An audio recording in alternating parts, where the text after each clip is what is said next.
Hi guys, welcome to my channel. Today I want to bring you a Q&A.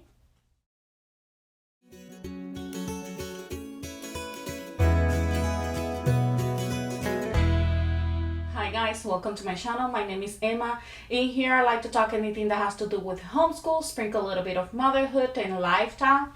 Today I want to bring you a Q&A. This is as a way to say thank you for being in here with me for these 2 years, for these past 2 years. I am very grateful and I appreciate you guys. But before that, I would like to invite you to subscribe. Click that notification bell so you don't miss every time I upload a video. As well, I would like to invite you to my Instagram page, and there is where I share everything that happens here in our homeschool. If you're looking for ideas, that's a good place to get them. So I received some questions on Instagram. I asked if you guys would like to have a Q&A here on my channel, and you guys answered yes. So I have a couple of questions in here. Some of them are coming from Instagram, some of them are coming from Facebook. I don't remember exactly the names because I made sure I put it on a card. It was going to be easier for me than me trying to keep my phone on. But I just want to read those questions and answer those questions for you guys. So the first one is, what is your homeschool style? My homeschool style, I consider it is eclectic. I tend to pull from everywhere, from Waldorf, from Charlotte Mason, a little bit of Montessori here and there. It's just, and whatever I think will work for us in our homeschool, that's how I work things in here. So I will say I am eclectic. I don't like to attach myself to anything. I just want things to work for my kid and that's how I do it. Next question is, why did you choose to homeschool in the first place? And I think this was from our Together homeschool, and this question was from actually Instagram. I think that the first reason was that while I was trying to deny myself to start homeschooling my kid, and not because I didn't want to, but more because I was self-doubting myself. It took me quite a long to get to the decision to actually homeschool. But what gave me the last push that I was needed was the fact that my son had an IEP at his school, and it was just not working for him.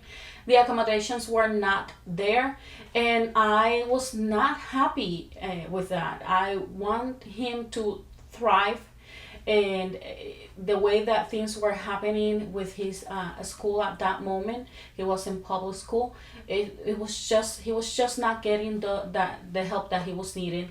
And that just gave me the last push that I was needed just to homeschool. But if you want me to be honest, it was like something was telling me a long time ago that I needed to homeschool my kid. I was already doing it. Every time he was coming after school, we start doing and working with the things that he needed to be working, like language arts, writing, everything. And I was enjoying the fact that I was doing homeschool with him. I enjoy spending time with my kid. I like to be with my kid, and that is another reason. It's just I have the time to be with him. I can see how he's developing. I can see how much he's growing, and the way he thinks and the way he acts, and it's just, for me, it's fun. I like it. I like to be with my kid, and I like to teach him. I like to see how things how his mind changed with the pass of time. I like to see how he's growing. I like to be able to observe that. Okay? Next question is, will you homeschool all through high school and junior high? Well, if God permits, that is my plan. Yes, I would like to homeschool all the way through high school, and even more if I could. Next one will be, how are you so organized? Where did you learn that? That was from Lourdes, and I am not that organized. I try to be organized because obviously I am doing homeschool with my kid, and being organized helps me by just having peace of mind and being more focused and concentrated in what I need to do with him. And that is something I like to say. Sometimes I try to do a lot of things all at once. That's a good thing and a bad thing. And I am trying to keep myself away from that. I am trying to keep myself away from focusing on something else while I am doing homeschool with my kid. I tend to, my focus sometimes goes away if I see something that is not organized, or if I see something that is bothering me, visually bothering me. And I think that having things organized, especially when it comes to homeschool, it just gives me that peace of mind when I am homeschooling my kid. And if you hear a noise, that's my dog in here just doing his thing. Next question is, do you had supportive family? And the answer is no. My family all supported me when they knew that I decided to homeschool. They were very supportive, and I am very happy about that. Especially my mom is always there encouraging me, and I have friends that encourage me all the time. I like to receive those messages, and plus I always pray to God that He guide my steps, that He is always in my thoughts and in my mind, and to give me wisdom. You have to pray, and you have to pray for your kid, and you have to pray for yourself as a teacher, as a mom. You have to pray because you need that guidance from God, that guidance that only comes from above. Yes. Next one. What makes your perspective unique? What makes my perspective unique?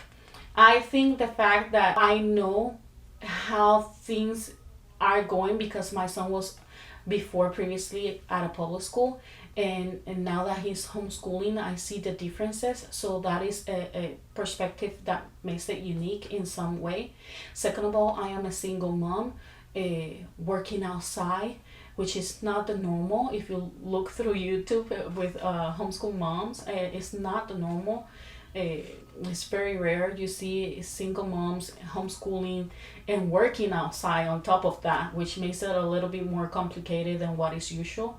The fact that my son has some learning differences, and that is one of the reasons why I decided to remove him from public school. And I am not trying to bash the public school, because kids work in different ways in different places. Some kids thrive by being at a public school, and some kids thrive by being homeschooled. So I am not bashing the public school. I was at a public school when I was younger, and my family they were at a public school when they were younger. I think I am the only one that has homeschool the kid. I am the first one in my family homeschooling a kid, and I think that makes my perspective unique. What I will say is that the fact that I have that understanding. So when I am going to work with my kid, I try to be more patient as well, because at the beginning when I was at a public school as well, I have a little bit of trouble as well. And I am realizing that now as an adult when I am learning with my kid, because you are learning at the same time that you are teaching your kid, and that's awesome as well. So that's another point. I am homeschooling.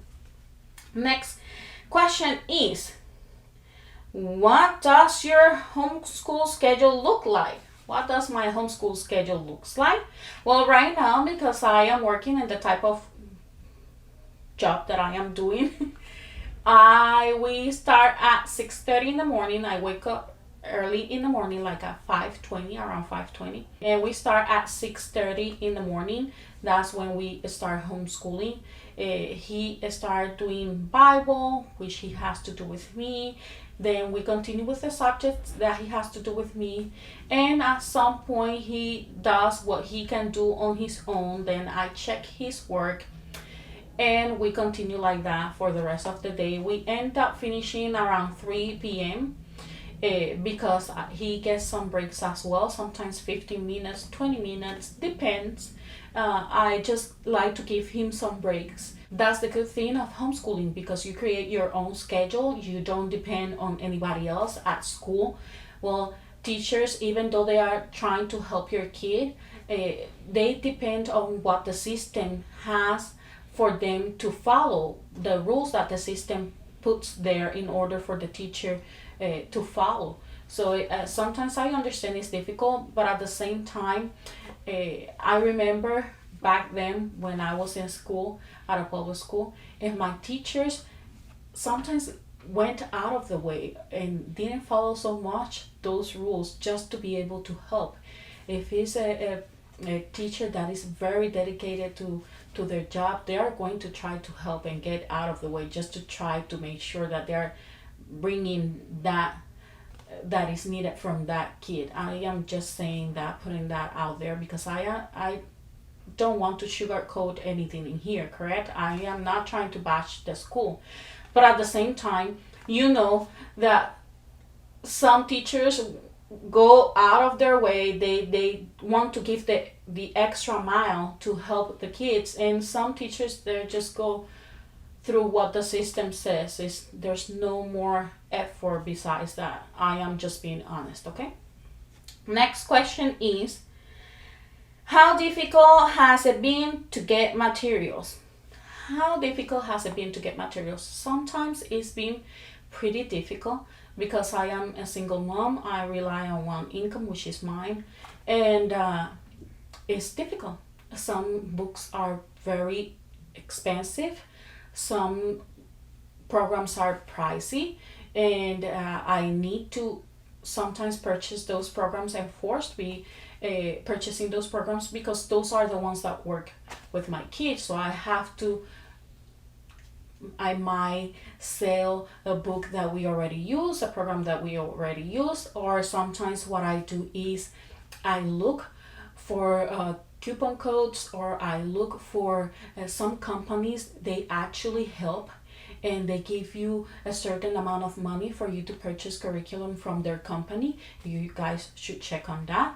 Second, there's warehouses where they grab books that comes from the public school that they don't want to use anymore for whatever reason it is, and you can go there to those warehouses and they give you those books free. I have gotten science, language arts, math, you name it. Sometimes it's because they are new, the program has new material and they just sometimes it's just they change the cover or whatever and they just want to give those away. They do it free and I take advantage of that. So that's a way for you guys to save money. If you're in the same position as I am, you rely on one income, whether you are a single parent or no, that's a good way to do it.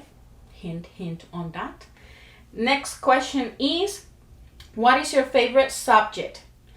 My favorite subject is history and science and reading, writing.